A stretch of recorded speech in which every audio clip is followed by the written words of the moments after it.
The annual Bird of the Year poll kicks off this month. That's where we can vote for our favourite native bird. Not on the shortlist, though, the Westland petrel, maybe because it's rare and most of us haven't heard of it, maybe because it only comes home when it wants to breed and then only in the rainforest near Punakaiki on the west coast. Robin James discovered it's caught the interest of both bird scientists and the locals.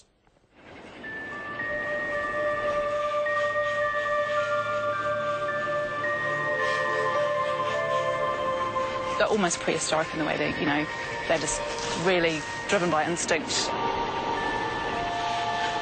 It's dusk in the hills behind Punakaiki and anticipation is building. These birds, when they arrive at dusk, they literally hit the trees and then plummet to the ground. Bang, they hit the ground with a vengeance. So begins the nightly ritual of the rare Westland petrel. It's just quite amazing, the sounds, and they're just all around you and they just come crashing through.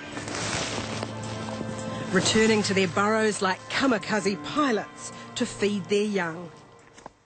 As the birds arrive, scientists Lara Shepherd and Sue Waugh are collecting GPSs which are tracking their movements. Already they're finding they travel huge distances. We just got a logger back from the last few weeks' work where the bird had left home and had literally circumnavigated the South Island right round. We've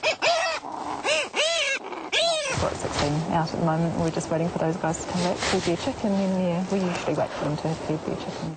While the Westland petrel spends some of the year in South America, this is the only place in the world the seabird breeds. There's about 4,000 breeding pairs left. They're a pretty feisty little bird. I think that's one of the reasons why they've hung on in here. Yeah, they're quite stroppy. For the last week, the scientists have made the trek up this remote hillside. They're bringing together 40 years of research by Te Papa and Doc. We're really rounding off that demographic study, finding out how healthy is the population, how well the bird's surviving from year to year. They're doing okay, they're holding their own, but only just. The remote location helps. You must have permission to come here. If pigs were to get into this area, for instance, or dogs, then they could do a lot of damage very quickly, and people. So this area is specially protected area. So this is one of our study burrows, and we've identified this as being a good one. So we can study a lot about their detail, their behaviour, who it is, which bird's in and out, and then see how the chick's going. These chicks will fledge around November.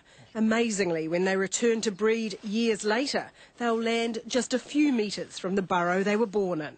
They keep coming back to the same spot generation after generation, these birds. While few people will ever see the petrels this close, locals do spot them as they fly overhead. And they come in, it's like a big black cloud of these birds, huge, and they come in for miles. You can see them coming over the sea, and it's rather spectacular. And at the local pub, there's occasionally closer encounters.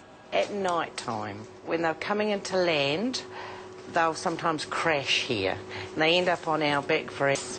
I think it's the lights of the pubs. We've actually been turning them off. Lights disorientate the petrels, and they need a cliff to launch from. So Doc collects all the ones that go off course. So there's a bit of a roundup in the local community. There's a local ranger here. It's got a hotline basically, and goat rushes around and picks birds up. Closer to the colony, a massive planting is taking place. Essentially, we're creating a corridor of native bush in between the national park and the coast, so that the flight path is once again like it would have been before it was cleared. So it's a lot of effort for just one bird, isn't it? It is, yeah, but it's worth it.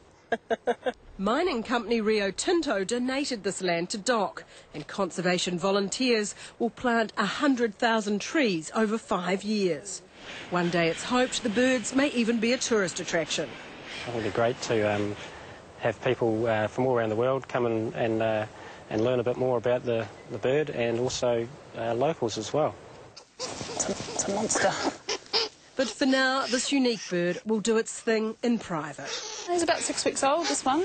And it's hoped the work of these scientists will help keep them thriving for years to come. Well, for me, they're just raw nature doing its thing, and they're holding their own out here in Westland. It's great.